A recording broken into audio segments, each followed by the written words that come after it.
So let's talk about how a fixed indexed annuity grows.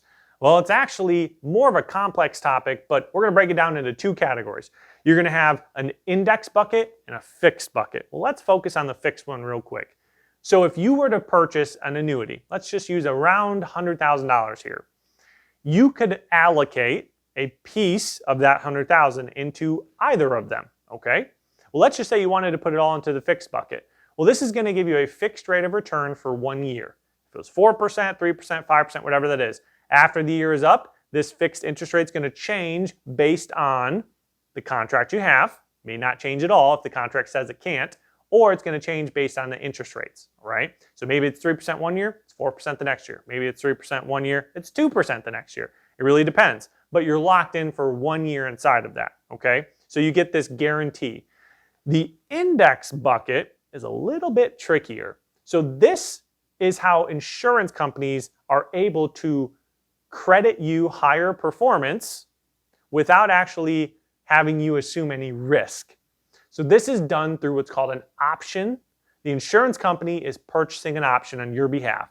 When you purchase an option, you leverage an asset. So let's say $100,000, and you leverage it for a fee. Let's say the fee is 3%.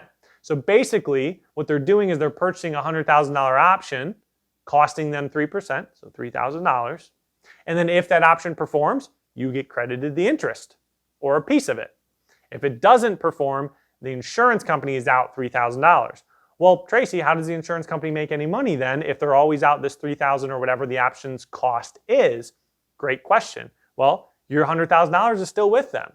So what they're doing is they are normally purchasing long-term bonds with a lot of it, and they're getting credited a rate of return or an income from those bonds. Let's say it's 5 or 6%.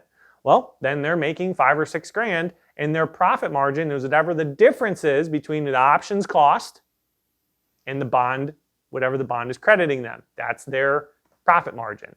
So when they're leveraging billions of dollars in other people's assets, then they really don't have to make that much to run a pretty successful company. That's how you're able to win, they're able to win, and everybody's happy. Now, does it mean that annuities don't perform well or have bad options or whatever? Yes. Or the really expensive options that could charge you fees. There are annuities that do that. This is where you need to make sure you're talking to the right person, because not all fixed index annuities are created equally. I would actually be bold enough to say I don't like the majority of them. But when you separate the good from the bad, okay, the good ones can really help people in retirement solve a lot of problems. And that's a lot of what we do. God bless. Have a great day.